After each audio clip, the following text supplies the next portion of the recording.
வெளிப்படுத்தின விசேஷம் அதிகாரம் 17.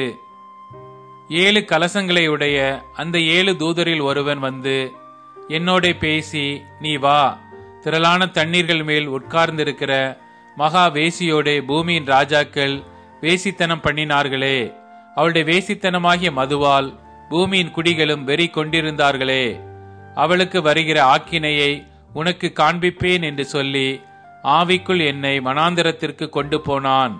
அப்பொழுது 7 தலைகளும் 10 கொம்புகளையும் உடையதும் தூஷணமான நாமங்களால் நிறைந்ததுமான சிவப்பு நிறமுள்ள மிருகத்தின் மேல் ஒரு ஸ்திரீ ஏறியிருக்க கண்டேன். அந்த ஸ்திரீ இரத்தாம்பரமும் சிவப்பான ஆடையும் தரித்து பொன்னினாலும் இரத்தினங்களினாலும் முத்துக்களினாலும் சிங்காரிக்கப்பட்டு தன் வேசித்தனமாகிய அருவருப்புகளாலும் அசுத்தத்தாலும் நிறைந்த பொற்பாத்திரத்தை தன் கையிலே பிடித்திருந்தாள். மேலும் ரகசியம் மகா பாபிலோன் வேசிகளுக்கும் பூமியிலுள்ள அருவருப்புகளுக்கும் தாய் என்னும் நாமம் அவள் நெற்றியில் எழுதியிருந்தது. அந்த ஸ்திரீ பரிசுத்தவான்களின் இரத்தத்தினாலும் இயேசுவினுடைய சாட்சிகளின் இரத்தத்தினாலும் வெறி கொண்டிருக்கிறதை கண்டேன். அவளை கண்டு நான் மிகவும் ஆச்சரியப்பட்டேன். அப்பொழுது தூதனானவன் என்னை நோக்கி, ஏன் ஆச்சரியப்படுகிறாய்? இந்த ஸ்திரீயினுடைய ரகசியத்தையும் 7 தலைகளையும் 10 கொம்புகளையும் உடையதாய் இவளை சுமக்கிற மிருகத்தினுடைய ரகசியத்தையும் உனக்கு சொல்லுகிறேன். நீ கண்ட மிருகம் முன்னே இருந்தது, இப்பொழுது இல்லை.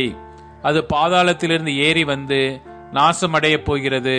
உலகத் தோற்றம் முதல் ஜீவ புஸ்தகத்தில் பேரெழுதப்பட்டிராத பூமியின் குடிகள் இருந்ததும் இராமற் போனதும் இனி இருப்பதுமாயிருக்கிற மிருகத்தை பார்த்து ஆச்சரியப்படுவார்கள். ஞானமுள்ள மனம் இதிலே விளங்கும். அந்த 7 தலைகளும் அந்த ஸ்திரீ உட்கார்ந்திருக்கிற 7 மலைகளாம். அவர்கள் 7 ராஜாக்களாம். இவர்களில் 5 பேர் விழுந்தார்கள். ஒருவன் இருக்கிறான், மற்றவன் இன்னும் வரவில்லை. வரும்போது அவன் கொஞ்ச காலம் தரித்திருக்க வேண்டும். இருந்ததும் இராததுமாகிய மிருகமே 8வது ஆனவனும் அவ்வழியிலிருந்து தோன்றுகிறவனும் நாசமடைய போகிறவனுமாயிருக்கிறான்.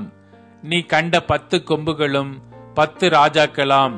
இவர்கள் இன்னும் ராஜ்யம் பெறவில்லை. இவர்கள் மிருகத்துடனே கூட 1 மணி நேரமளவும் ராஜாக்கள் போல அதிகாரம் பெற்றுக் கொள்ளுகிறார்கள். இவர்கள் ஒரே யோசனையுள்ளவர்கள். இவர்கள் தங்கள் வல்லமையையும் அதிகாரத்தையும் மிருகத்திற்கு கொடுப்பார்கள். இவர்கள் ஆட்டுக்குட்டியானவருடனே யுத்தம் பண்ணுவார்கள். ஆட்டுக்குட்டியானவர் கர்த்தாதி கர்த்தரும் ராஜாதி ராஜாவுமாய் இருக்கிறபடியால் அவர்களை ஜெயிப்பார்.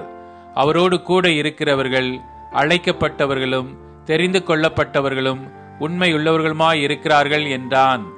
பின்னும் அவன் என்னை நோக்கி, அந்த வேசி உட்கார்ந்திருக்கிற தண்ணீர்களை கண்டாயே? அவைகள் ஜனங்களும் கூட்டங்களும் ஜாதிகளும் பாஷைக்காரருமாம். நீ மிருகத்தின் மேல் கண்ட 10 கொம்புகள் ஆனவர்கள் அந்த வேசியை பகைத்து அவளை பாலும் நிர்வாணமும் ஆக்கி அவளுடைய மாம்சத்தை பட்சித்து அவளை நெருப்பினால் சுட்டெரித்து போடுவார்கள். தேவன் தம்முடைய வார்த்தைகள் நிறைவேறும் அளவும் அவர்கள் தமது யோசனையை நிறைவேற்றுகிறதற்கும் ஒரே யோசனை உள்ளவர்களாயிருந்து தங்கள் ராஜ்யத்தை மிருகத்திற்கு கொடுக்கிறதற்கும் அவருடைய இருதயங்களை ஏவினார்.